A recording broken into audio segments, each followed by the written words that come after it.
ਧੰਨ ਧੰਨ ਸਤਿਗੁਰੂ ਸ੍ਰੀ ਗੁਰੂ ਗ੍ਰੰਥ ਸਾਹਿਬ ਮਹਾਰਾਜ ਜੀ ਦੀ ਪਰਮ ਪਵਿੱਤਰ ਸਤ ਸੰਗਤ ਹਜ਼ੂਰੀ ਦੇ ਅੰਦਰ ਨਾਵੇਂ ਪਾਤਸ਼ਾਹ ਧਰਮ ਰੱਖਿਅਕ ਡੁੱਬਦੇ ਬੇੜਿਆਂ ਨੂੰ ਬੰਨੇ ਲਾਉਣ ਹਾਰੇ ਸ਼ਾਂਤੀ ਦੇ ਪੁੰਜ ਸ਼ਹੀਦ ਸਤਿਗੁਰੂ ਧੰਨ ਧੰਨ ਸ੍ਰੀ ਗੁਰੂ ਤੇਗ ਬਹਾਦਰ ਸਾਹਿਬ ਮਹਾਰਾਜ ਜੀ ਦੇ ਪਾਵਨ ਤਪ ਅਸਥਾਨਾਂ ਤੇ ਸਤਿਗੁਰਾਂ ਦੇ ਪਾਵਨ ਦਰਬਾਰਾਂ ਤੇ ਐਤਵਾਰ ਦੇ ਦਿਹਾੜੇ ਅੰਮ੍ਰਿਤ ਵੇਲੇ ਦੇ ਸਮੇਂ ਤੋਂ ਸਜੇ ਹੋਏ ਦੀਵਾਨਾਂ 'ਚ ਹਾਜ਼ਰੀਆਂ ਭਰ ਕੇ ਗੁਰ ਅਸਥਾਨਾਂ ਦੀ ਯਾਤਰਾ ਦਰਸ਼ਨ ਦਿਦਾਰੇ ਹਾਜ਼ਰੀ ਭਰ ਕੇ ਸੇਵਾਵਾਂ ਕਰਕੇ ਲਾਹਾ ਪ੍ਰਾਪਤ ਕਰ ਰਹੇ ਗੁਰੂ ਪਿਆਰੀ ਖਾਲਸਾ ਸਾਧ ਸੰਗਤ ਜੀ, ਸਤਿਗੁਰੂ ਮਹਾਰਾਜ ਗੁਰੂ ਤੇਗ ਬਹਾਦਰ ਸਾਹਿਬ ਜੀ ਨੇ ਤਰਸ ਕਰਕੇ ਸਾਨੂੰ ਆਪਣੇ ਪਵਿੱਤਰ ਅਸਥਾਨਾਂ ਤੇ ਹਾਜ਼ਰੀਆਂ ਭਰਨ ਦਾ ਸੁਭਾਗ ਸਮਾਂ ਬਖਸ਼ਿਆ ਹੈ। ਗੁਰੂ ਸਾਹਿਬ ਜੀ ਦੀ ਕਿਰਪਾ ਨਾਲ ਗੁਰਬਾਣੀ ਦੇ ਪ੍ਰਵਾਹ ਚੱਲ ਰਹੇ ਹਨ। ਅੰਮ੍ਰਿਤ ਵੇਲੇ ਤੋਂ ਹੀ ਗੁਰਸਿੱਖ ਕੋਈ ਗੁਰਬਾਣੀ ਪੜ੍ਹ ਰਿਹਾ ਹੈ, ਕੋਈ ਸੇਵਾ ਕਰ ਰਿਹਾ ਹੈ, ਪਾਠ ਸਰਵਣ ਕਰ ਰਿਹਾ ਹੈ। ਅੰਮ੍ਰਿਤ ਵੇਲੇ ਸੁਖਮਨੀ ਸਾਹਿਬ ਜੀ ਦੇ ਜਾਪ ਹੋਏ ਨੇ, ਨਿਤਨੇਮ ਹੋਇਆ, 5 ਗੁਰਬਾਣੀਆਂ ਦੇ ਪਾਠ ਹੋਏ ਨੇ। ਆਸਾ ਪੂਰੀਆਂ ਕਰਨ ਵਾਲੀ ਸ੍ਰੀ ਆਸਾ ਜੀ ਦੀ ਵਾਰ ਦੇ ਕੀਰਤਨ ਆਪ ਸੰਗਤਾਂ ਨੇ ਸਰਵਣ ਕੀਤੇ ਹਨ। ਹੁਣ ਸਮਾਂ ਹੋਇਆ ਹੈ ਸਭ ਤੋਂ ਉੱਤਮ ਹਰ ਕੀ ਕਥਾ, ਜੋ ਸਭ ਤੋਂ ਉੱਤਮ ਹਰੀ ਦੀ ਕਥਾ ਵਾਹਿਗੁਰੂ ਦੀ ਮਹਿਮਾ ਕਰਨੀ ਸਭ ਤੋਂ ਉੱਤਮ ਹੈ। ਉਹ ਕਥਾ ਰੂਪ ਦੇ ਵਿੱਚ ਗੁਰ ਸ਼ਬਦ ਦੀ ਵਿਚਾਰ ਕਹਿਣ ਸੁਣਨ ਦਾ ਆਪਾਂ ਨੂੰ ਜੋ ਸੁਭਾਗ ਸਮਾਂ ਪ੍ਰਾਪਤ ਹੋਇਆ, ਆਓ ਸਤਿਗੁਰੂ ਜੀ ਸਾਨੂੰ ਕੀ ਉਪਦੇਸ਼ ਦੇ ਰਹੇ ਹਨ ਸੁਣਨ ਹਿਤ ਇਕਾਗਰਤਾ ਬਖਸ਼ੋ। ਸਤਿਗੁਰੂ ਮਹਾਰਾਜ ਸਾਹਿਬ ਜੀ ਦੇ ਚਰਨ ਕਮਲਾਂ ਦਾ ਧਰੋ ਧਿਆਨ, ਰਸਨਾ ਕਰੋ ਪਵਿੱਤਰ ਆਖੋ ਸਤਿਨਾਮ ਸ੍ਰੀ ਵਾਹਿਗੁਰੂ ਸਾਹਿਬ ਜੀ।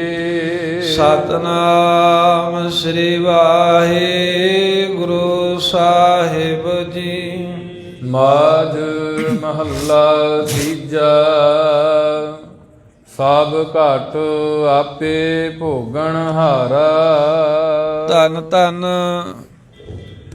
ਧੰਨ ਧੰਨ ਸ੍ਰੀ ਗੁਰੂ ਗ੍ਰੰਥ ਸਾਹਿਬ ਮਹਾਰਾਜ ਜੀ ਦੇ ਪਰਮ ਪਵਿੱਤਰ ਅੰਗ 113 ਤੇ ਅੱਜ ਦਾ ਲੜੀਵਾਰ ਉਪਦੇਸ਼ ਮਹਾਰਾਜ ਸਾਹਿਬ ਜੀ ਦਾ ਸੁਭਾਏਮਾਨ ਹੈ, ਜਿਸ ਦੇ ਅੰਦਰ ਮਾਝ ਰਾਗ ਵਿੱਚ ਮਾਝ ਮਹੱਲਾ ਤੀਜਾ, ਮਾਝ ਰਾਗ ਦੇ ਅੰਦਰ ਤੀਸਰੇ ਪਾਤਸ਼ਾਹ ਸਤਿਗੁਰੂ ਸ੍ਰੀ ਗੁਰੂ ਅਮਰਦਾਸ ਜੀ ਮਹਾਰਾਜ ਬਖਸ਼ਿਸ਼ ਕਰ ਰਹੇ ਹਨ।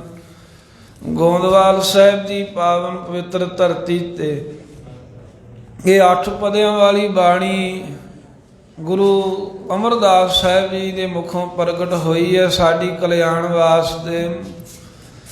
ਪਰਮੇਸ਼ਰ ਦੀ ਵਿਆਪਕਤਾ ਦ੍ਰਿੜ ਕਰਾਉਂਦੇ ਹਨ, ਨਾਮ ਦੀ ਤੇ ਗੁਰੂ ਦੀ ਮਹਾਨਤਾ ਦੱਸਦੇ ਨੇ। ਸਭ ਘਟ ਆਪੇ ਭੋਗਣ ਹਾਰਾ। ਸਭ ਘਟ, ਸਭ ਘਟਾਂ 'ਚ ਮਹਾਰਾਜ ਕਹਿੰਦੇ ਸਭ ਸਰੀਰਾਂ 'ਚ, ਸਭ ਹਿਰਦਿਆਂ 'ਚ, ਸਭ ਦਿਲਾਂ ਦੇ ਵਿੱਚ ਵਾਹਿਗੁਰੂ ਵਸ ਰਿਹਾ ਹੈ। ਤੇ ਸਾਰਿਆਂ ਦੇ ਅੰਦਰ ਬੈਠ ਕੇ ਜਿੰਨੀਆਂ ਵੀ 84 ਲੱਖ ਜੂਨੀਆਂ ਨੇ, ਉਹਨਾਂ ਦੇ ਅੰਦਰ ਬੈਠ ਕੇ ਆਪੇ ਭੋਗਣ ਹਾਰਾ। ਆਪ ਹੀ ਸਭ ਪਦਾਰਥਾਂ ਨੂੰ ਭੋਗਣ ਵਾਲਾ ਬਣ ਰਿਹਾ। ਭਾਵੇਂ ਆ ਵੀ ਉਹਨੂੰ ਪਦਾਰਥਾਂ ਦੀ ਲੋੜ ਨਹੀਂ, ਜੋ ਕੁਝ ਵੀ ਜੀਵ ਭੋਗ ਰਹੇ ਨੇ ਉਹ ਤਾਂ ਹੀ ਹੈ ਵੀ ਉਹ ਅੰਦਰ ਬੈਠਾ ਹੈ। ਉਹਦੀ ਜੋਤ ਉਦੋਂ ਜਗ ਰਹੀ ਹੈ ਤਾਂ ਸਰੀਰ ਕੋਈ ਪਦਾਰਥ ਭੋਗਦਾ, ਖਾਂਦਾ, ਜੋ ਵੀ ਕੋਈ ਖਾਸ਼ ਹੁੰਦੀ ਉਹ ਆਨੰਦ ਮਾਣਦਾ, ਕੱਪੜੇ ਪਹਿਨਦਾ, ਸੌਂਦਾ। ਸਾਰਿਆਂ ਘਟਾਂ ਵਿੱਚ ਵਾਹਿਗੁਰੂ ਬੈਠਾ, ਆਪ ਹੀ ਆਪ ਰੂਪ ਹੋ ਕੇ ਵਿਆਪਕ ਹੈ। ਸਭ ਦੇ ਅੰਦਰ ਬੈਠ ਕੇ ਭੋਗਣ ਵਾਲਾ ਆਪ ਬਣ ਰਿਹਾ, ਭਾਵ ਜੀਵਾਂ ਦੇ ਵਿੱਚ ਵਾਹਿਗੁਰੂ ਵਸਦਾ ਹੈ। ਅਲਪ ਵਰਤੈ ਅਗਮ ਅਪਾਰਾ, ਜੋ ਅਗਮ ਅਸ਼ੁੱਧ ਮਨ ਦੀ ਪਹੁੰਚ ਤੋਂ ਪਰੇ ਹੈ ਪਰਮੇਸ਼ਰ, ਜਿਹਨੂੰ ਕੋਈ ਕਿਸੇ ਤਰ੍ਹਾਂ ਦਾ ਖੌਫ ਨਹੀਂ ਹੈ, ਅਤੇ ਅਪਾਰਾ ਪ੍ਰਕਿਰਤੀ ਦੇ ਪਾਰਾਵਾਰ ਤੋਂ ਰਹਿਤ, ਭਾਵ ਕਿ ਬੇਅੰਤ ਸਰੂਪ ਹੈ ਜਿਹਦਾ ਅੰਤ ਕੋਈ ਨਹੀਂ ਹੈ, ਅਤੇ ਅਲਖ ਜਿਹੜਾ ਅਸ਼ੁੱਧ ਮਨ ਕਰਕੇ ਲਖਿਆ ਨਹੀਂ ਜਾਂਦਾ, ਅਗਮ ਜਿਹੜਾ ਅਪਹੁੰਚ ਹੈ, ਉਹ ਵਾਹਿਗੁਰੂ ਆਪ ਹੀ ਵਰਤ ਰਿਹਾ ਹੈ ਸਭ ਥਾਵਾਂ ਤੇ। ਵਰਤਣਾ ਕੀ ਹੁੰਦਾ ਹੈ ਵੀ ਵਾਹਿਗੁਰੂ ਹੀ ਵਿਆਪਕ ਹੋ ਰਿਹਾ, ਸਾਰਿਆਂ ਥਾਵਾਂ ਤੇ ਆਪ ਹੀ ਸਮਾ ਰਿਹਾ ਹੈ। ਗੁਰ ਕੈ ਸ਼ਬਦ ਮੇਰਾ ਹਰ ਪ੍ਰਭ ਧਿਆਈਐ, ਐਸਾ ਜਿਹੜਾ ਵਿਆਪਕ ਪਰਮੇਸ਼ਰ ਹੈ, ਧੰਨ ਗੁਰੂ ਅਮਰਦਾਸ ਮਹਾਰਾਜ ਜੀ ਕਹਿੰਦੇ ਵੀ ਗੁਰ ਕੈ ਸ਼ਬਦ, ਗੁਰੂ ਦੇ ਸ਼ਬਦ ਦੁਆਰਾ, ਗੁਰੂ ਦੀ ਬਖਸ਼ੀ ਹੋਈ ਬਾਣੀ ਦੁਆਰਾ ਉਹ ਮੇਰੇ ਹਰੀ ਪ੍ਰਭੂ ਪਰਮੇਸ਼ਰ ਨੂੰ ਸਦਾ ਧਿਆਉਣਾ ਚਾਹੀਦਾ ਹੈ, ਭਾਵ ਕਿ ਗੁਰਾਂ ਦੇ ਸ਼ਬਦ ਦੁਆਰਾ ਹੀ ਧਿਆਇਆ ਜਾਂਦਾ। ਹੋਰ ਕੋਈ ਤਾਂ ਢੰਗ ਨਹੀਂ ਹੈ ਸੰਸਾਰ ਦੇ ਵਿੱਚ। ਸਤਿਗੁਰੂ ਹੀ ਉਪਦੇਸ਼ ਦਿੰਦੇ ਨੇ ਸਿਮਰਨ ਕਰਨ ਦਾ, ਪਰਮੇਸ਼ਰ ਨੂੰ ਧਿਆਉਣ ਦਾ।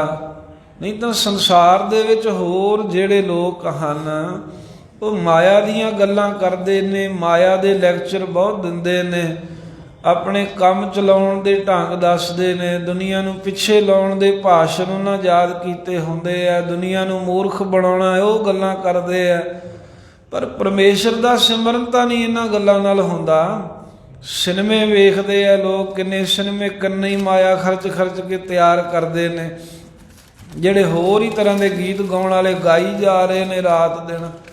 ਪਰ ਜਿਹੜੇ ਉਹਨਾਂ ਚੀਜ਼ਾਂ ਦੇ ਵਿੱਚ ਲੱਗੇ ਆ ਉਹ ਕਹਿੰਦੇ ਸਿਮਰਨ ਥੋੜ੍ਹਾ ਕਰਦੇ ਨੇ। ਸਿਮਰਨ ਤਾਂ ਮਹਾਰਾਜ ਸਾਹਿਬ ਜੀ ਦਾ ਜਿਹੜਾ ਪਵਿੱਤਰ ਉਪਦੇਸ਼ ਹੈ ਉਹੀ ਕਰਾਉਂਦਾ ਹੈ ਵਾਹਿਗੁਰੂ ਦਾ।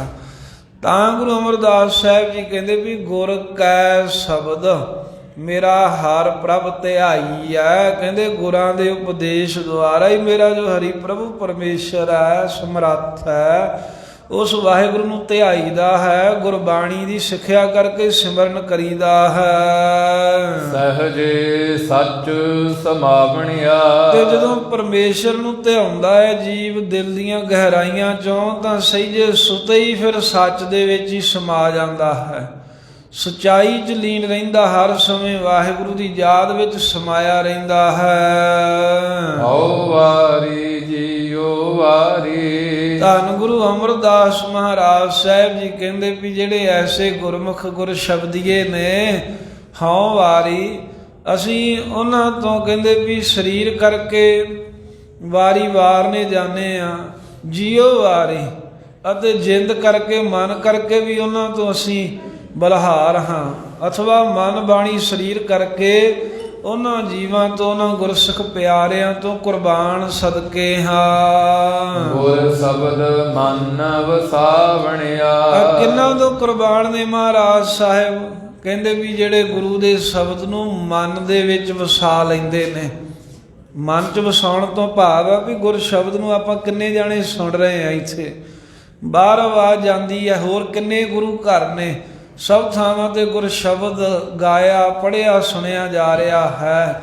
ਪਰ ਉਹ ਤੋਂ ਅੱਗੇ ਜਿਹੜੀ ਪ੍ਰਕਿਰਿਆ ਹੈ ਨਾ ਮਨ 'ਚ ਵਸਾਉਣਾ, ਇਹ ਵਿਰਲੇ ਕਰਦੇ ਨੇ। ਤੇ ਜਿਹੜੇ ਵਿਰਲੇ ਮਨ 'ਚ ਵਸਾਉਂਦੇ ਨੇ, ਗੁਰੂ ਦੀ ਸਿੱਖਿਆ ਨੂੰ ਮੰਨ ਲੈਂਦੇ ਵੀ ਮਹਾਰਾਜ ਨੇ ਜੋ ਕਿਹਾ ਅਸੀਂ ਤਾਂ ਉਹੀ ਕਰਾਂਗੇ, ਵੀ ਜਿਵੇਂ ਗੁਰੂ ਦੀ ਸਿੱਖਿਆ ਅਸੀਂ ਤਾਂ ਉੱਦਾਂ ਹੀ ਚੱਲਾਂਗੇ, ਉਹ ਗੁਰਸਿੱਖਾਂ ਤੋਂ ਗੁਰੂ ਅਮਰਦਾਸ ਸਾਹਿਬ ਕਹਿੰਦੇ ਵੀ ਮੈਂ ਸਦਕੇ ਆ, ਮੈਂ ਉਹਨਾਂ ਗੁਰਸਿੱਖਾਂ ਤੋਂ ਮਨ ਬਾਣੀ ਸਰੀਰ ਕਰਕੇ ਕੁਰਬਾਨ ਹਾਂ।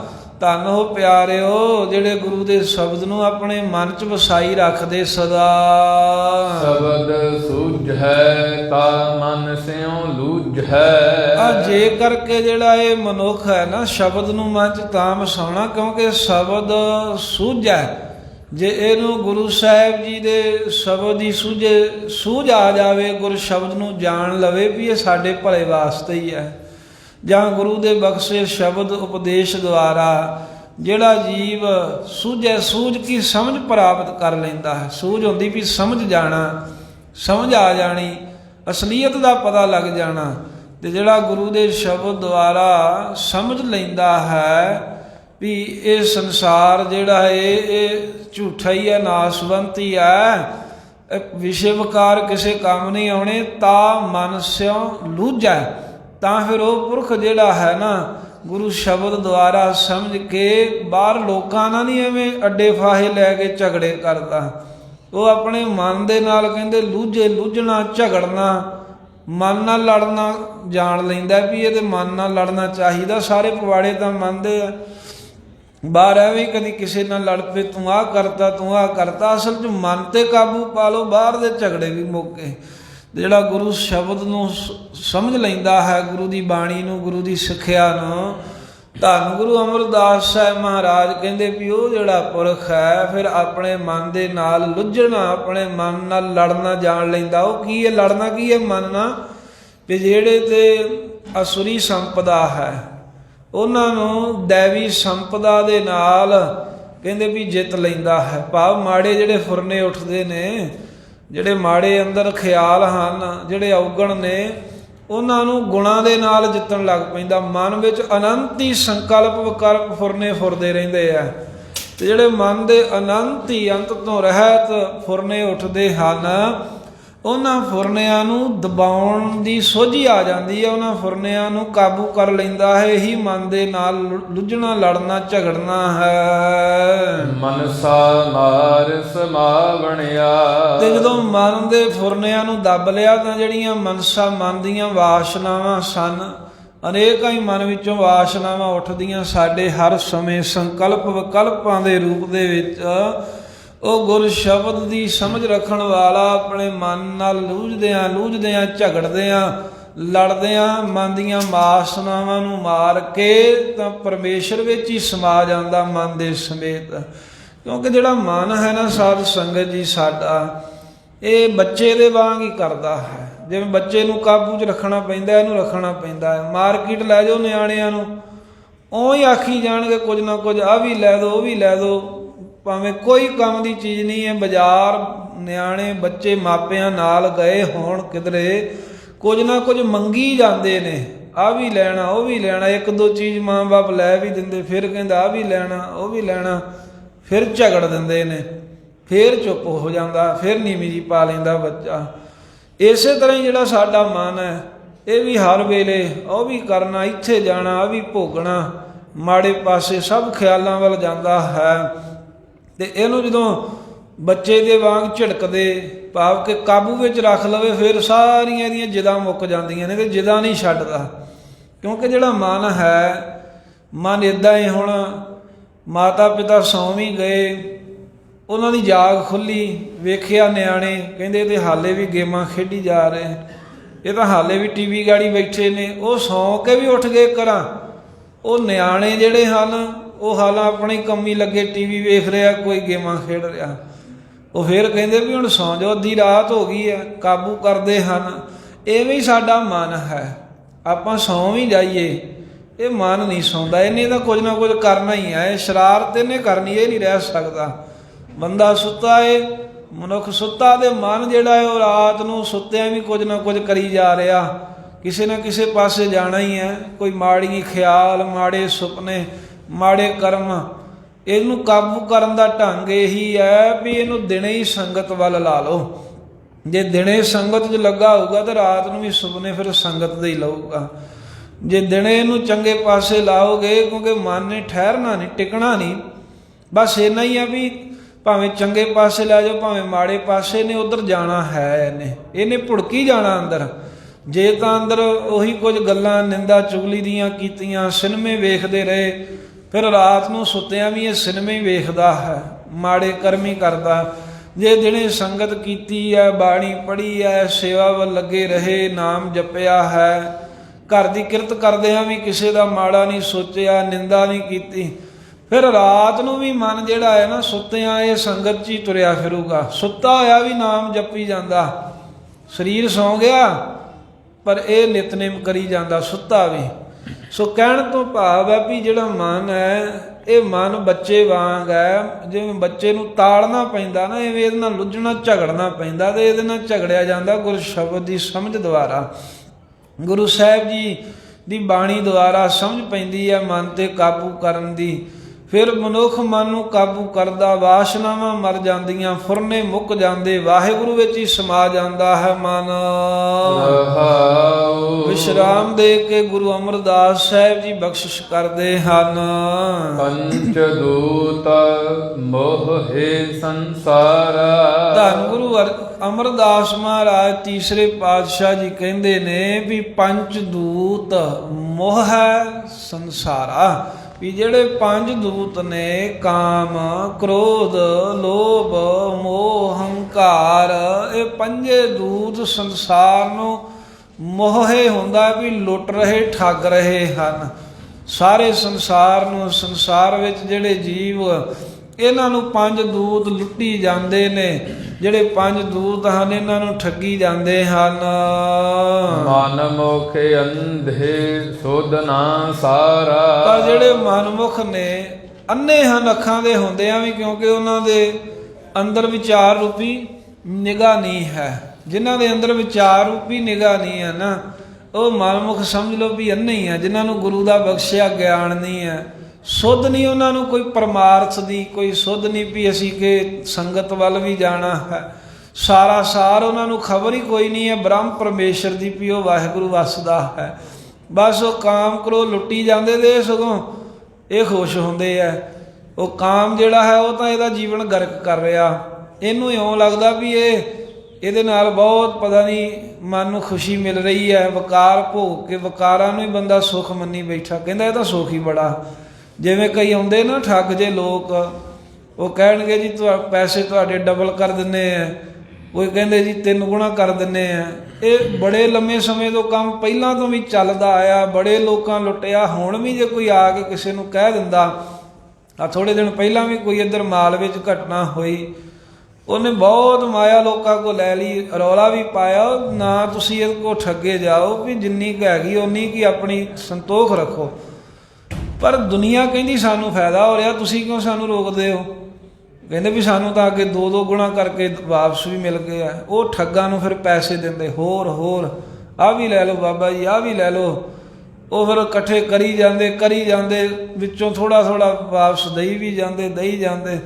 ਫਿਰ ਇੱਕ ਦਿਨ ਲੁੱਟ ਕੇ ਭਾਜੀ ਜਾਂਦੇ ਹਨ, ਫੇਰ ਰੋਂਦੇ ਨੇ। ਪਹਿਲਾਂ ਸਮਝਦੇ ਸੀ ਵੀ ਸੁੱਖ ਹੈ, ਜੇ ਕੋਈ ਰੋਕੇ ਵੀ ਇਹਨਾਂ ਠੱਗਾਂ ਦੇ ਵਸ ਨਾ ਪਵੀਂ, ਉਹਦੇ ਨਾਲ ਝਗੜਦੇ ਸਨ। ਉਹਦੇ ਨਾਲ ਕਹਿੰਦੇ ਵੀ ਅੱਗੋਂ ਪੈਂਦੇ ਸੀ ਵੀ ਤੂੰ ਸਾਨੂੰ ਕੌਣ ਹੁੰਦਾ ਹੈ ਵੀ ਡੱਕਣ ਵਾਲਾ, ਰੋਕਣ ਵਾਲਾ, ਸਾਡੀ ਮਰਜ਼ੀ, ਅਸੀਂ ਜੋ ਮਰਜ਼ੀ ਕਰੀਏ, ਸਾਡੀ ਜ਼ਿੰਦਗੀ ਹੈ। ਜਦੋਂ ਲੁੱਟੇ ਜਾਂਦੇ ਫੇਰ ਰੋਂਦੇ ਆ, ਫੇਰ ਕਹਿੰਦੇ ਵੀ ਹੁਣ ਸਾਡੀ ਕੋਈ ਮਦਦ ਕਰੋ, ਵੀ ਅਸੀਂ ਤੇ ਲੁੱਟੇ ਗਏ, ਸਾਡੀ ਤੇ ਕਮਾਈ ਚਲੇ ਗਈ। ਇਹ ਸੰਸਾਰ 'ਚ ਵਰਤਾਰਾ ਵਰਤਦਾ ਹੀ ਰਹਿੰਦਾ ਹੈ। ਕਦੀ ਕੋਈ ਕੰਪਨੀ ਦੇ ਰੂਪ 'ਚ ਆ ਜਾਂਦਾ ਹੈ, ਕਦੀ ਕੋਈ ਕਿਸੇ ਰੂਪ 'ਚ ਆਉਂਦਾ। ਇਹ ਤਾਂ ਲੋਕ ਜਿਹੜੇ ਹਨ ਫੇਰ ਵੀ ਲਾਲਚ ਵਸ ਆ ਕੇ ਉਧਰ ਨੂੰ ਤੁਰ ਹੀ ਪੈਂਦੇ ਨੇ। ਐਵੇਂ ਹੀ ਜਿਹੜੇ ਕਾਮ, ਕ੍ਰੋਧ, ਲੋਭ, ਮੋਹ, ਹੰਕਾਰ ਨੇ, ਇਹ ਵੀ ਫਾਇਦਾ ਹੀ ਵਿਖਾਉਂਦੇ ਨੇ। ਜਦੋਂ ਬੰਦੇ ਨੂੰ ਇਹਦੇ ਅੰਦਰ ਲੁੱਟਦੇ ਨੇ ਨਾ, ਲੁੱਟਣਾ ਕੀ ਹੁੰਦਾ ਹੈ? ਚੰਗਾ ਜੀਵਨ ਲੁੱਟਦੇ ਆ, ਚੰਗੀਆਂ ਵਿਚਾਰਾਂ ਨੂੰ ਬੰਦੇ ਦੇ ਅੰਦਰੋਂ ਲੁੱਟ ਕੇ ਖਤਮ ਕਰੀ ਜਾਂਦੇ ਨੇ। ਜਿਹੜੇ ਨੇਕ ਗੁਣ ਹੁੰਦੇ ਨੇ, ਨੇਕ ਗੁਣ ਲੁੱਟਦੇ ਨੇ, ਸੋਹਣਾ ਆਚਰਣ ਲੁੱਟ ਲੈਂਦੇ ਹਨ। ਸੰਸਾਰ ਦੇ ਵਿੱਚ ਸੱਭਿਅਕ ਤਰੀਕੇ ਨਾਲ ਵਰਤਣ ਵਾਲਾ ਵਿਹਾਰ ਕਰਨਾ ਉਹ ਲੁੱਟ ਲੈਂਦੇ ਨੇ। ਸਾਡੀ ਜ਼ੁਬਾਨ 'ਚੋਂ ਪ੍ਰੇਮ ਲੁੱਟ ਲੈਂਦੇ ਨੇ, ਬੰਦਾ ਗਾਲਾਂ ਹੀ ਕੱਢਦਾ ਰਹਿੰਦਾ, ਗੰਦ ਹੀ ਬੋਲਦੇ ਰਹਿੰਦੇ ਆ। ਉਹ ਲੁੱਟੇ ਗਏ ਨੇ ਜਿਨ੍ਹਾਂ ਦੀ ਜ਼ੁਬਾਨ 'ਤੇ ਹਰ ਸਮੇਂ ਗਾਲਾਂ ਨੇ। ਅੱਖਾਂ ਦੇ ਨਾਲ ਜੇ ਕਿਸੇ ਪਰਾਏ ਨੂੰ ਵੇਖਦੇ ਹਨ, ਪਰਾਏ ਸਰੀਰਾਂ ਨੂੰ ਵੇਖ ਕੇ ਮੰਦੀ ਵਾਸ਼ਨਾ ਰੱਖਦੇ ਨੇ। 4 ਬੰਦਿਆਂ 'ਚ ਬੈਠੇ ਹੋਣ, ਕੋਈ ਧੀ ਭੈਣ ਕਿਸੇ ਦੀ ਲੰਘ ਜੇ, ਉਹਦੇ ਬਾਰੇ ਮਾੜਾ ਹੀ ਸੋਚਦੇ, ਆਪਸ ਵਿੱਚ ਗੱਲਾਂ ਭੈੜੀਆਂ ਕਰਦੇ ਆ। ਇਹ ਸਮਝੋ ਵੀ ਲੁੱਟੇ ਗਏ ਆ। ਕਾਮ ਨੇ ਲੁੱਟ ਲਿਆ ਉਹਨਾਂ ਨੂੰ, ਕ੍ਰੋਧ ਨੇ ਲੁੱਟਿਆ ਹੈ, ਹਰ ਵੇਲੇ ਲੜਦੇ ਨੇ, ਗੁੱਸਾ ਕਰਦੇ ਰਹਿੰਦੇ ਆ।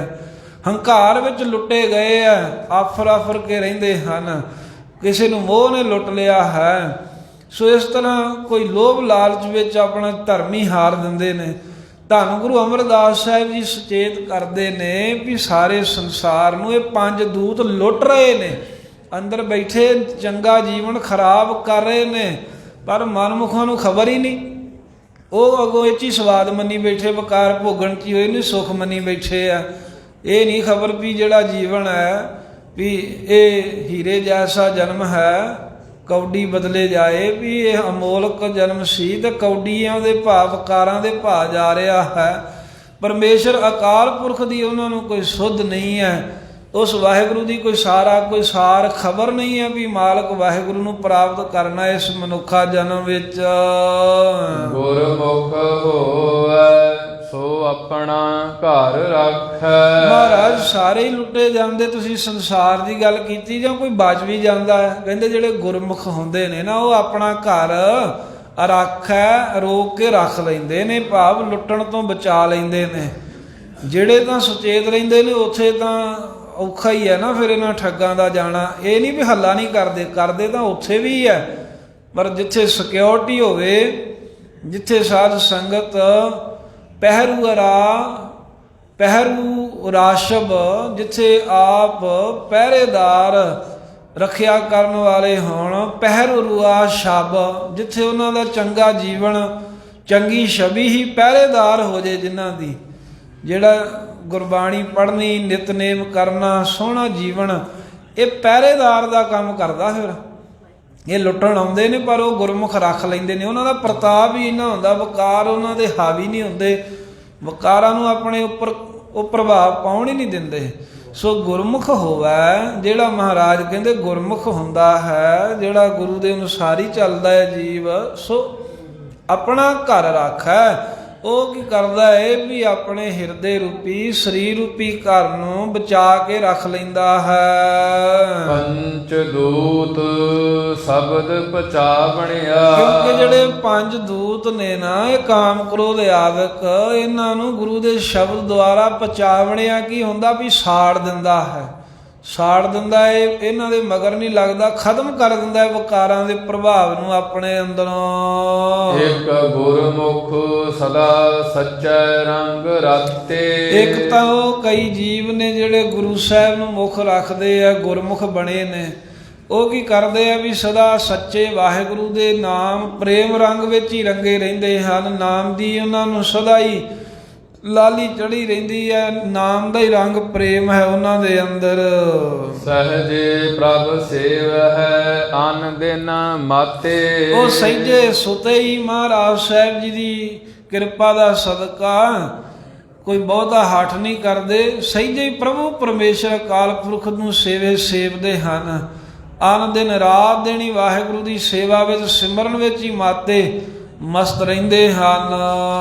ਮਿਲ ਪ੍ਰੀਤਮ ਸੱਚੇ ਗੁਣ ਗਾਵਹਿ। ਮਿਲ ਪ੍ਰੀਤਮ, ਉਹ ਆਪਣੇ ਪ੍ਰੀਤਮ ਪਿਆਰੇ ਸਤਿਗੁਰੂ ਸਾਹਿਬ ਦੀ ਸੰਗਤ ਵਿੱਚ ਮਿਲ ਕੇ ਸਦਾ ਸੱਚੇ ਵਾਹਿਗੁਰੂ ਦੇ ਗੁਣਾਂ ਨੂੰ ਗਾਉਂਦੇ ਹਨ ਗੁਰਮੁਖ। ਹਰ ਦਰ ਸੋਭਾ ਪਾਵਣਿਆ। ਤੇ ਜਿਹੜੇ ਗੁਰੂ ਮਹਾਰਾਜ ਦਾ ਓਟ ਆਸਰਾ ਲੈ ਕੇ ਗੁਣ ਗਾਉਂਦੇ ਨੇ, ਉਹ ਹਰੀ ਪਰਮੇਸ਼ਰ ਦੀ ਦਰਗਾਹ ਸਾਧ ਸੰਗਤ ਜਾਂ ਸੱਚਖੰਡ ਦੇ ਵਿੱਚ ਸ਼ੋਭਾ ਪਾਉਂਦੇ ਹਨ। ਵਡਿਆਈ ਹੁੰਦੀ ਹੈ ਗੁਰਮੁਖਾਂ ਦੀ ਵੀ ਧੰਨ ਹੋ ਤੁਸੀਂ।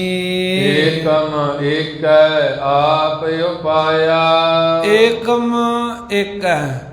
ਏਕਮ ਪਹਿਲਾਂ ਤਾਂ ਕਹਿੰਦੇ ਪਹਿਲ ਪੁਰੀਏ ਪੁੰਡਰਕ ਬਨਾ, ਕਹਿੰਦੇ ਵੀ ਏਕਮ ਜੋ ਇੱਕ ਪਰਮੇਸ਼ਰ ਨੇ, ਏਕਮ ਸਭ ਤੋਂ ਪਹਿਲਾਂ ਇੱਕ ਹੈ, ਇੱਕੋ ਇੱਕ ਵਾਹਿਗੁਰੂ ਨੇ ਆਪ ਉਪਾਇਆ, ਆਪਣਾ ਆਪ ਕਹਿੰਦੇ ਪ੍ਰਗਟ ਕੀਤਾ। ਜਿਹਨੂੰ ਆਪਾਂ ਕਹਿੰਦੇ ਨਾ ਵੀ ਸਹਿਬੰ ਸੁਤੇ ਸਿੱਧ ਪ੍ਰਕਾਸ਼, ਜਿਹੜਾ ਸੁਤੇ ਪ੍ਰਕਾਸ਼ ਹੈ, ਸਭ ਤੋਂ ਪਹਿਲਾਂ ਵਾਹਿਗੁਰੂ ਨੇ ਆਪਣਾ ਆਪ ਸਰੂਪ ਪ੍ਰਗਟ ਕੀਤਾ ਸੰਸਾਰ ਦੇ ਵਿੱਚ।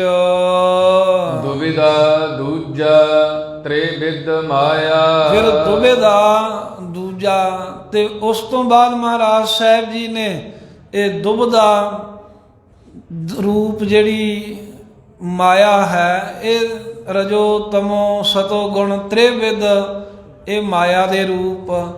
ਤੇ ਦੂਜੀ ਦੁਬਿਧਾ ਕੀ ਹੈ, ਜਿਹੜਾ ਰਾਗ ਦਵੈਸ਼, ਪਹਿਲਾਂ ਵਾਹਿਗੁਰੂ ਨੇ ਆਪ ਆਪਣਾ ਆਪ ਪ੍ਰਗਟ ਕੀਤਾ। ਉਸ ਤੋਂ ਬਾਅਦ ਦੂਜੀ ਮਹਾਰਾਜ ਸਾਹਿਬ ਜੀ ਨੇ ਦੁਬਿਧਾ ਰੂਪੀ ਇਹ ਕੁਦਰਤ ਸੰਸਾਰ ਨੂੰ ਰਚਨਾ ਕੀਤਾ।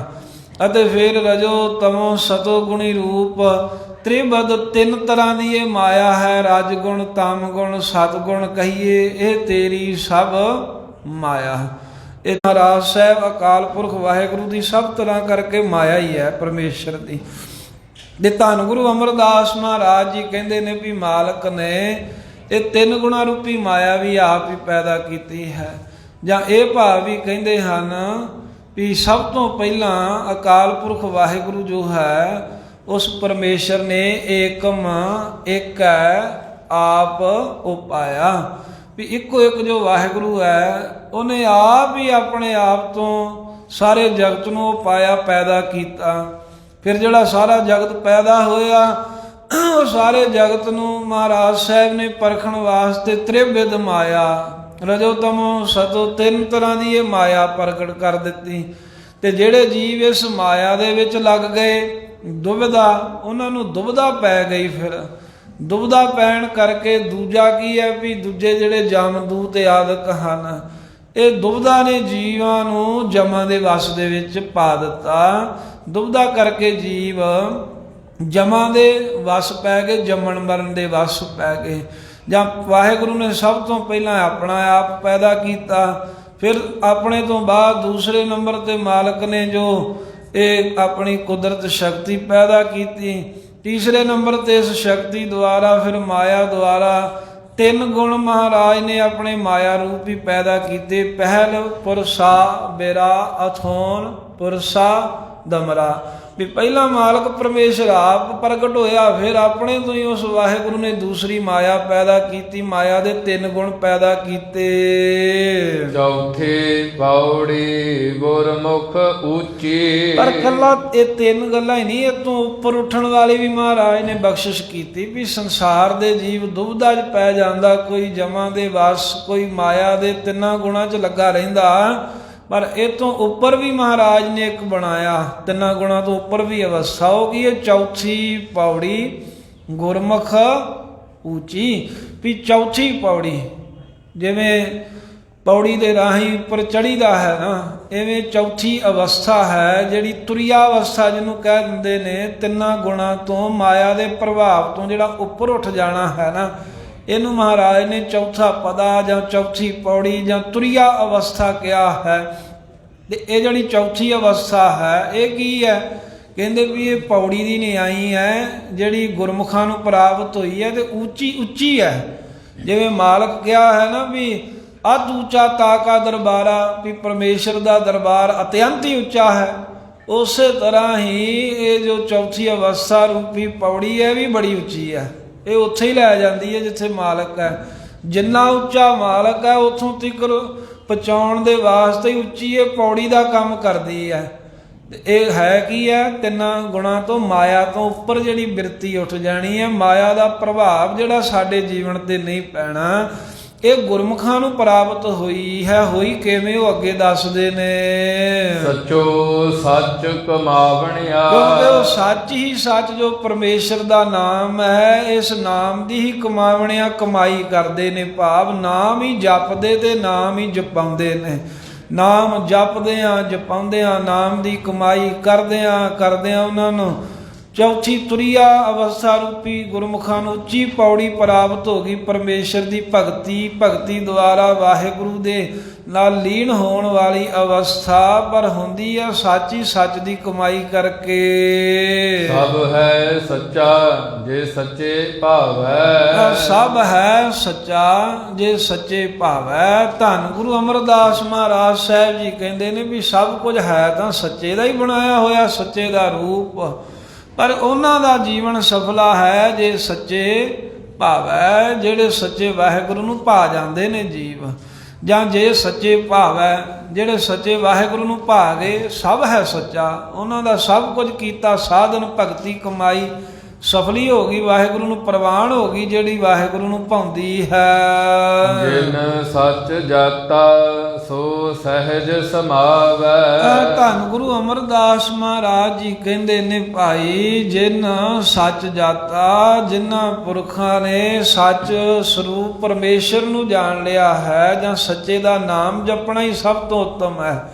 ਇਹ ਜਿਨ੍ਹਾਂ ਨੂੰ ਸਮਝ ਪੈ ਗਈ ਹੈ ਵੀ ਨਾਮ ਹੀ ਹੈ ਸਾਡੀ ਕਲਿਆਣ ਵਾਸਤੇ, ਹੋਰ ਕੋਈ ਸਾਧਨ ਨਹੀਂ ਕੰਮ ਆਉਣਾ। ਜਿੰਨੇ ਮਰਜ਼ੀ ਕਰ ਲੋ, ਇੱਕ ਨਾਮ ਪਰਮੇਸ਼ਰ ਦਾ ਇਹ ਸਭ ਤੋਂ ਉੱਤਮ ਹੈ। ਜਿਨ੍ਹਾਂ ਨੇ ਸੱਚੇ ਨਾਮ ਨੂੰ ਜਾਣ ਲਿਆ ਹੈ ਵੀ ਨਾਮ ਕਰਕੇ ਸਾਡੀ ਕਲਿਆਣ ਹੋਣੀ ਹੈ, ਸੋ ਸਹਿਜ ਸਮਾਵੈ।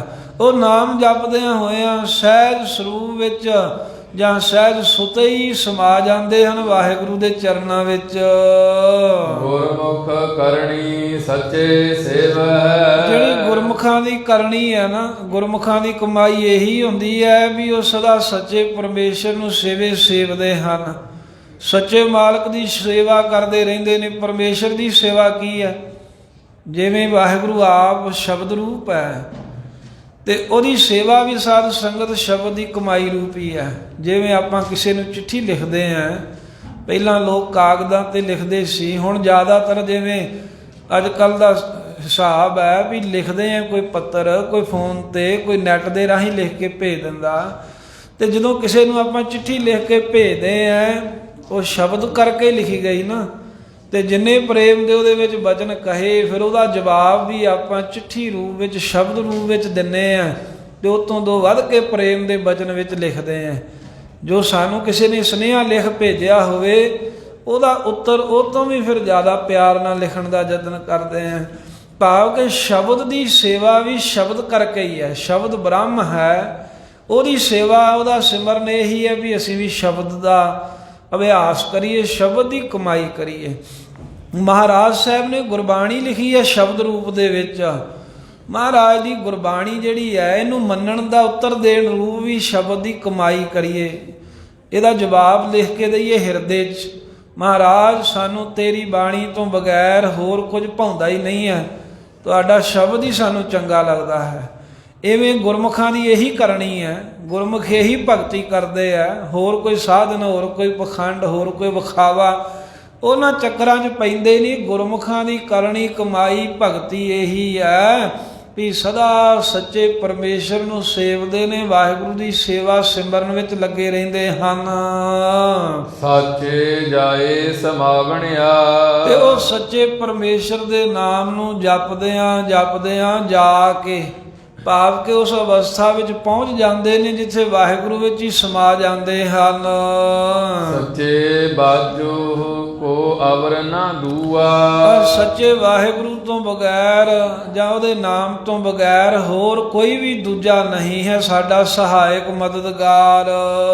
ਦੂਜੈ ਲਾਗ ਜਗ ਖਪ ਮੂਆ। ਜਿਹੜਾ ਤਾਂ ਪਰਮੇਸ਼ਰ ਤੋਂ ਬਗੈਰ ਦੂਜੇ 'ਚ ਲੱਗਦਾ, ਪਿੱਛੇ ਕਹਿ ਤਾ ਨਾ ਵੀ ਦੁਬਦਾ ਦੂਜਾ ਤ੍ਰਿਵਿਧ ਮਾਇਆ, ਵੀ ਜਿਹੜਾ ਦੂਜੇ 'ਚ ਲੱਗਦਾ, ਭਾਵ ਕਿ ਜਿਹੜਾ ਮਾਇਆ 'ਚ ਲੱਗਦਾ ਹੈ, ਜਿਹੜਾ ਦੁਬਦਾ 'ਚ ਪੈਂਦਾ ਹੈ, ਜਿਹੜਾ ਰਾਗ ਦਵੈਸ਼ ਵਿੱਚ ਪੈਂਦਾ ਹੈ, ਉਹ ਜਿਹੜਾ ਪੁਰਖ ਹੈ, ਮਹਾਰਾਜ ਕਹਿੰਦੇ ਖਪ ਕੇ, ਖਿੱਚ ਕੇ, ਭਟਕ ਕੇ ਅਖੀਰ ਨੂੰ ਮਾਰੀ ਜਾਂਦਾ ਹੈ।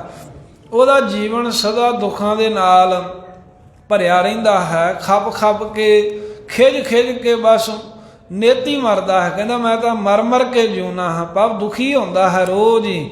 ਅਤੇ ਫਿਰ ਬਾਅਦ ਵਿੱਚ ਵੀ ਜਦੋਂ ਸਰੀਰ ਦੀ ਆਯੂ ਭੋਗ ਕੇ ਚਲਿਆ ਜਾਵੇ, ਇੱਦਾਂ ਹੀ ਕਹਿੰਦੇ ਖਪਦਾ ਮਰ ਜਾਂਦਾ, ਅਤੇ ਮਰ ਕੇ ਵੀ ਫਿਰ ਜੂਨੀਆਂ 'ਚ ਹੀ ਜਾਂਦਾ, ਖਪਦਾ ਮਰਦਾ ਟੇਢੀਆਂ ਜੂਨਾਂ ਦੇ ਵਿੱਚ।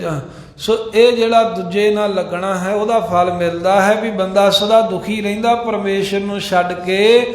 ਜੇ ਹੋਰ ਪਾਸੇ ਜੀਵ ਲੱਗਦਾ ਏ ਤਾਂ ਗੁਰਮੁਖ ਹੋਵੈ ਸੋ ਏਕੋ ਜਾਣੈ। ਜਿਹੜਾ ਤਾਂ ਹੁੰਦਾ ਹੈ ਗੁਰਮੁਖ, ਭਾਵ ਗੁਰੂ ਦੀ ਮੰਨਦਾ ਹੈ ਗੱਲ, ਉਹ ਤਾਂ ਇੱਕ ਪਰਮੇਸ਼ਰ ਨੂੰ ਹੀ ਸਭ ਵਿੱਚ ਵਸਦਾ ਜਾਣਦਾ ਹੈ। ਇੱਕ ਪਰਮੇਸ਼ਰ ਦਾ ਨਾਮ ਜਪਣਾ ਹੀ ਜਾਣਦਾ, ਉਹਨੂੰ ਨਹੀਂ ਆਉਂਦੇ ਵਰਤ ਰੱਖਣੇ, ਹੋਰ ਪਖੰਡ ਕਰਨੇ। ਉਹ ਕਹਿੰਦਾ ਬਸ ਨਾਮ ਜਪੋ, ਇਹੀ ਬਸ ਉੱਤਮ ਹੈ ਸਭ ਤੋਂ। ਜਿਹੜਾ ਗੁਰਮੁਖ ਹੁੰਦਾ ਇੱਕ ਵਾਹਿਗੁਰੂ ਦੇ ਨਾਮ ਨੂੰ ਹੀ ਜਪਣਾ ਜਾਣਦਾ ਹੈ। ਏਕੋ ਸੇਵ ਸੁਖ ਪਾਵਣਿਆ। ਇੱਕੋ ਪਰਮੇਸ਼ਰ ਦੀ ਸੇਵਾ ਕਰਕੇ, ਇੱਕ ਵਾਹਿਗੁਰੂ ਦਾ ਸਿਮਰਨ ਕਰਕੇ ਹੀ ਸਦਾ ਸੁਖ ਪਾਉਂਦਾ ਹੈ ਉਹ ਜੀਵ। ਜੀ ਜੰਤ ਸਭ ਸਰਣ ਤੁਮਾਰੀ। ਮਹਾਰਾਜ ਕਹਿੰਦੇ ਹੈ ਵਾਹਿਗੁਰੂ ਜੀ, ਜਿੰਨਾ ਵੀ ਜੀਆ ਜੰਤ ਹੈ, ਇਹ ਸੂਖਮ, ਇਹ ਸਥੂਲ ਜਿੰਨੇ ਵੀ ਜੀਵ ਨੇ ਸੰਸਾਰ ਬ੍ਰਹਿਮੰਡ ਦੇ ਵਿੱਚ, ਇਹ ਸਾਰੇ ਹੀ ਮਹਾਰਾਜ ਤੁਹਾਡੀ ਸ਼ਰਨ ਵਿੱਚ ਨੇ, ਭਾਵ ਤੁਹਾਡੀ ਹੀ ਓਟ ਹੈ, ਇਹਨਾਂ ਨੂੰ ਤੁਹਾਡਾ ਹੀ ਆਸਰਾ ਹੈ। ਆਪੇ ਧਰ ਦੇਖੈ ਹੈ ਕੱਚੀ ਪੱਕੀ ਸਾਰੀ। ਤੇ ਮਹਾਰਾਜ ਜੀ ਇਹ ਜਿਹੜਾ ਸੰਸਾਰ ਹੈ ਨਾ, ਆਪੇ ਧਾਰ ਦੇਖ ਹੈ, ਇੱਕ ਤੂੰ ਚੌਪੜ ਦੀ ਖੇਡ ਦੀ ਨਿਆਈ ਬਣਾਇਆ ਹੈ, ਤੇ ਇਹਦੇ ਵਿੱਚ ਆਪ ਹੀ ਜੀਵਾਂ ਰੂਪੀ ਕੱਚੀਆਂ ਪੱਕੀਆਂ ਜਿਹੜੀ ਸਾਰੀ ਕਹਿੰਦੇ ਨੇ ਨਰਦ ਨੂੰ, ਨਰਦਾਂ ਰੱਖ ਕੇ ਤੇ ਵੇਖਦਾ ਪਰਖਦਾ ਹਾਂ। ਇੱਕ ਸਾਧ ਸੰਗਤ ਚੌਪੜ ਦੀ ਖੇਡ ਹੈ। ਇਹਦੇ ਵਿੱਚ ਜਿਨ੍ਹਾਂ ਨਾਲ ਖੇਡਿਆ ਜਾਂਦਾ ਹੈ ਨਾ, ਉਹਨਾਂ ਨੂੰ ਨਰਦਾਂ ਕਹਿੰਦੇ ਨੇ। ਤੇ ਜੋ ਵੀ ਉਹਦੇ ਵਿੱਚ ਖਾਨੇ ਬਣੇ ਹੁੰਦੇ ਆ, ਘਰ ਬਣੇ ਹੁੰਦੇ ਆ, ਵੀ ਤੋਂ ਅੱਗੇ ਜਿਹੜਾ ਟੱਪ ਜਾਵੇ ਉਹ ਪੱਕ ਜਾਂਦਾ, ਪੁੱਗ ਜਾਂਦਾ ਹੈ, ਫਿਰ ਉਹਨੂੰ ਕੋਈ ਮਾਰ ਨਹੀਂ ਸਕਦਾ। ਉਹ ਜਿਹੜੀ ਗੀਢੀ ਆ ਉਹ ਨਰਦ ਮਾਰੀ ਨਹੀਂ ਜਾਂਦੀ। ਜਿਵੇਂ ਆਮ ਹੀ ਇਹਦੇ ਨਾਲ ਮਿਲਦੀਆਂ ਕੁਝ ਖੇਡਾਂ, ਕੋਈ ਜਿਵੇਂ ਸ਼ਤਰੰਜ ਦੀ ਖੇਡਾਂ ਖੇਡਦੇ ਆ, 12 ਟਹਿਣੀ ਦੀਆਂ ਖੇਡਾਂ ਇੱਥੇ ਲੋਕ ਪੁਰਾਣੇ ਖੇਡਦੇ ਹੁੰਦੇ ਸੀ। ਵੀ ਉਹ ਕਿਸੇ ਦੇ ਜਿਹੜੇ ਬੰਟੇ ਜਿਹਦੇ ਉੱਤੋਂ, ਕਿਸੇ ਦੀ ਢੀਮ ਦੇ ਉੱਤੋਂ ਦੀ ਅੱਗੇ ਥਾਂ ਖਾਲੀ ਹੋਣੀ ਤਾਂ ਉਹ ਗੀਢੀ ਮਾਰ ਲੈਂਦੇ ਸਨ, ਪਰ ਜਿਹੜੀ ਐਨ ਅਖੀਰ ਤੇ ਪੁੱਗ ਜਾਵੇ ਉਹ ਮਰਦੀ ਨਹੀਂ ਸੀ। ਉਹ ਕਹਿੰਦੇ ਵੀ ਬਾਜੀ ਜਿੱਤੀ ਗਈ। ਇੱਥੇ ਖੇਡ ਦਾ ਪ੍ਰਕਾਰ ਲਿਆ ਮਹਾਰਾਜ ਸਾਹਿਬ ਨੇ ਵੀ ਵਾਹਿਗੁਰੂ ਜੀ, ਇਹ ਜਿਹੜਾ ਸੰਸਾਰ ਹੈ ਨਾ, ਇਹ ਮਾਨੋ ਵੀ ਤੂੰ ਇਹ ਚੌਪੜ ਦੀ ਖੇਡ ਬਣਾਈ ਹੈ। ਇਹਦੇ ਵਿੱਚ ਜਿਹੜੇ 84 ਖਾਨਿਆਂ ਦੀ ਨਿਆਈ 84 ਲੱਖ ਜੂਨਾਂ ਬਣਾਈਆਂ ਹਨ, ਤੇ ਕੱਚੀਆਂ ਪੱਕਾਂ ਨਰਦਾਂ ਦੀ ਨਿਆਈ ਜਿਹੜੇ ਤੇ ਗੁਰਮੁਖ ਨੇ। ਸਭ ਸਾਧਨਾ ਵਾਲਿਆਂ ਨੂੰ ਇੱਥੇ ਰੱਖ ਕੇ ਵੇਖਦਾ, ਪਰਖ ਕਰਦਾ ਹੈ ਸਾਰਿਆਂ ਦੀ। ਤੇ ਜਿਹੜੇ ਤਾਂ ਗੁਰਮੁਖ ਹੁੰਦੇ ਨੇ ਉਹ ਤਾਂ ਪੱਕੀ ਨਰਦ ਦੀ ਨਿਆਈ ਪੁੱਗ ਜਾਂਦੇ ਹਨ। ਉਹ ਨਹੀਂ ਫਿਰ ਉਹ 84 ਖਾਨਿਆਂ ਰੂਪੀ ਜੂਨੀਆਂ 'ਚ ਪੈਂਦੇ। ਜਿਹੜੇ ਮਨਮੁਖ ਜੇ ਰਹਿੰਦੇ ਨੇ ਉਹ ਕੱਚੀ ਨਰਦ ਦੀ ਨਿਆਈ ਮਰਦੇ ਰਹਿੰਦੇ ਹਨ। ਮਰ ਮਰ ਕੇ ਫੇਰ ਆਉਂਦੇ ਨੇ, ਉਹ ਫੇਰ ਮਰ ਜਾਂਦੇ ਨੇ, ਫੇਰ ਉੱਥੇ ਕੀ ਤੁਰੇ ਫਿਰਦੇ ਹਨ, 84 ਖਾਨਿਆਂ ਵਿੱਚ ਹੀ ਪਏ ਰਹਿੰਦੇ ਨੇ। ਤੇ ਮਹਾਰਾਜ ਇਹ ਸਾਰਾ ਕੁਝ ਵੇਖਦਾ ਤੂੰ ਆਪ ਹੀ ਹੈ, ਵੀ ਕਿਹੜਾ ਗੁਰਮੁਖ ਹੈ, ਕਿਹੜਾ ਮਨਮੁਖ ਹੈ। ਜੀਵ ਰੂਪੀ ਨਰਦਾਂ ਦੀ ਪਰਖ ਤੂੰ ਆਪ ਕਰਦਾ ਹੈ। ਕਿਹੜਾ ਸਾਧਨਾ ਵਿੱਚ ਸੰਪੰਨ ਹੋ ਗਿਆ, ਕਿਹੜਾ ਸਾਧਨਾ ਦਾ ਵਿਖਾਵਾ ਕਰ ਰਿਹਾ, ਕਿਹੜਾ ਅਸਲ ਦੇ ਵਿੱਚ ਤੇ ਗੁਰਮੁਖ ਹੈ, ਕਿਹੜਾ ਗੁਰਮੁਖ ਹੋਣ ਦੀ ਗੱਲ ਮੂੰਹੋਂ ਕਹਿ ਰਿਹਾ ਏ। ਇਹ ਮਹਾਰਾਜ ਤੂੰ ਆਪ ਵੇਖਦਾ ਹੈ ਚੰਗੀ ਤਰ੍ਹਾਂ। ਕਿਹੜੇ ਪੁੱਗ ਗਏ ਨੇ, ਕਿਹੜੇ ਤੇਰੇ ਸਰੂਪ ਨੂੰ ਪ੍ਰਾਪਤ ਹੋ ਗਏ ਨੇ, ਤੇ ਕਿਹੜੇ ਜੰਮਦੇ ਮਰਦੇ ਰਹਿੰਦੇ ਹਨ, ਸਾਰੇ ਤੇਰੀ ਨਿਗਾਹ ਵਿੱਚ ਹਨ। ਪਰ ਰੱਖੇ ਪੈਦਾ ਸਾਰੇ ਤੂੰ ਆਪ ਹੀ ਕੀਤੇ ਨੇ, ਗੁਰਮੁਖ ਮਨਮੁਖ। ਅਨ ਦਿਨ ਆਪੇ ਘਰ ਕਰਾਏ, ਅਨ ਦਿਨ ਹਰ ਰੋਜ਼ ਰਾਤ ਦਿਨ ਮਹਾਰਾਜ ਤੂੰ ਆਪ ਹੀ ਸਭ ਜੀਵਾਂ ਦੇ ਕੋਲੋਂ ਕਾਰ ਕਰਾਉਣਾ ਹੈ। ਜਿਨ੍ਹਾਂ ਦੇ ਕੋਲੋਂ ਰਾਤ ਦਿਨ ਪਰਮੇਸ਼ਰ ਜੀ ਆਪਣੀ ਭਗਤੀ ਦੀ ਕਾਰ ਕਰਾਉਣਾ, ਸੇਵਾ ਸਿਮਰਨ ਦੇ ਕੰਮ ਕਰਾਉਣਾ ਹੈ। ਆਪੇ ਮੇਲ ਮਿਲਾਵਣਿਆ, ਉਹਨਾਂ ਨੂੰ ਆਪ ਹੀ ਗੁਰਾਂ ਦੇ ਨਾਲ ਮੇਲ ਕੇ ਤੇ ਗੁਰਾਂ ਦੇ ਮੇਲ ਦੇ ਰਾਹੀਂ ਆਪਣੇ ਨਾਲ ਮਿਲਾ ਲੈਣਾ ਹੈ। ਤੂੰ ਆਪੇ ਮਿਲਹਿ ਵੇਖਹਿ ਹਦੂਰ, ਮਹਾਰਾਜ ਸਾਹਿਬ ਜੀ ਉਹਨਾਂ ਜੀਵਾਂ ਨੂੰ ਤੂੰ ਆਪੇ ਮਿਲ ਹੈ, ਆਪ ਹੀ ਆਪਣੇ ਸਰੂਪ ਵਿੱਚ ਮੇਲ ਲੈਣਾ ਹੈ। ਵੇਖ ਹੈ ਹਜ਼ੂਰ, ਜਿਹੜੇ ਤੈਨੂੰ ਹਰ ਸਮੇਂ ਹਜ਼ੂਰ ਹਾਜ਼ਰ ਨਾਜ਼ਰ ਵੇਖਦੇ ਹਨ। ਜਾਂ ਤੂੰ ਆਪੇ ਮਿਲ ਹੈ, ਵੇਖ ਹੈ ਹਜ਼ੂਰ। ਮਹਾਰਾਜ ਸਾਹਿਬ ਜਿਨ੍ਹਾਂ ਨੂੰ ਤੂੰ ਆਪ ਆਪਣੇ ਨਾਲ ਵੇਖ ਲਿਆ ਹੈ ਨਾ, ਉਹਨਾਂ ਨੂੰ ਆਪਣੇ ਹਜ਼ੂਰ ਹੀ ਆਪਣੀ ਚਰਨਾਂ 'ਚ ਹੀ ਸਦਾ ਵੇਖਦਾ, ਕਦੀ ਉਹ ਬੇਮੁਖ ਨਹੀਂ ਹੁੰਦੇ ਤੇਤੋਂ। ਸਭ ਮਹਿ ਆਪ ਰਹਿਆ ਭਰਪੂਰ, ਬਾਕੀ ਮਹਾਰਾਜ ਸਭ ਜੀਵਾਂ ਦੇ ਵਿੱਚ 84 ਲੱਖ ਜੂਨਾਂ 'ਚ ਤੂੰ ਆਪ ਹੀ ਭਰਪੂਰ ਹੋ ਰਿਹਾ ਹੈ, ਲਬਾ ਲਬ ਭਰਿਆ, ਭਾਵ ਸਭ ਦੇ ਵਿੱਚ ਜੋਤ ਰੂਪ ਹੋ ਕੇ ਵਸ ਰਿਹਾ ਹੈ। ਨਾਨਕ ਆਪੇ ਆਪ ਵਰਤੈ, ਧੰਨ ਗੁਰੂ ਨਾਨਕ ਦੇਵ ਮਹਾਰਾਜ ਸਾਹਿਬ ਤੀਸਰੇ ਸਰੂਪ ਕਹਿੰਦੇ ਨੇ ਵੀ ਵਾਹਿਗੁਰੂ ਆਪੇ ਆਪ ਹੀ ਸਭ ਥਾਵਾਂ ਤੇ ਵਰਤ ਰਿਹਾ ਹੈ। ਭਾਈ ਵਰਤਣਾ ਇਹੀ ਹੁੰਦਾ ਵੀ ਆਪੇ ਆਪ ਹੀ ਸਭ ਥਾਵਾਂ ਤੇ ਵਿਆਪਕ ਹੋ ਰਿਹਾ, ਸਮਾ ਰਿਹਾ ਹੈ। ਗੁਰਮੁਖ ਸੋਝੀ ਪਾਵਣਿਆ, ਪਰ ਇਹ ਸੋਝੀ ਹਰ ਇੱਕ ਨੂੰ ਥੋੜਾ ਪੈਂਦੀ ਹੈ, ਬਹੁਤੇ ਤਾਂ ਕਿੰਤੂ ਹੀ ਕਰਦੇ ਨੇ ਨਾ। ਇਹ ਸੋਝੀ ਗੁਰਮੁਖਾਂ ਨੂੰ ਪੈਂਦੀ ਹੈ।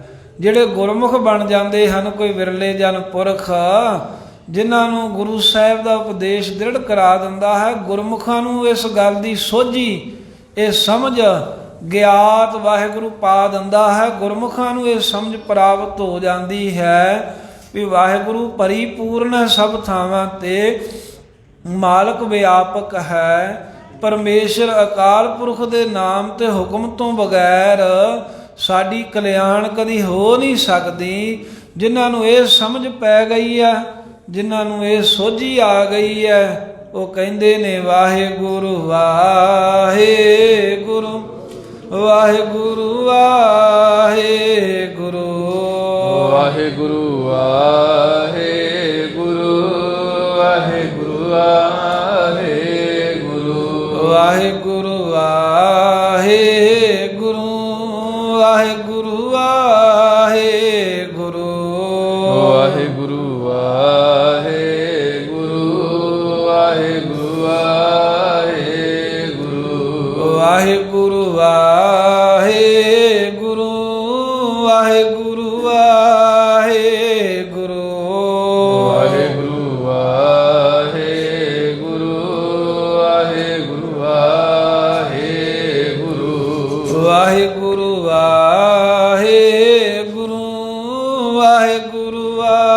ਵਾਹਿਗੁਰੂ ਵਾਹਿਗੁਰੂ ਵਾਹਿਗੁਰੂ ਵਾਹਿਗੁਰੂ ਵਾਹਿਗੁਰੂ ਵਾਹਿਗੁਰੂ ਵਾਹਿਗੁਰੂ ਵਾਹਿਗੁਰੂ ਵਾਹਿਗੁਰੂ ਵਾਹਿਗੁਰੂ ਵਾਹਿਗੁਰੂ ਵਾਹਿਗੁਰੂ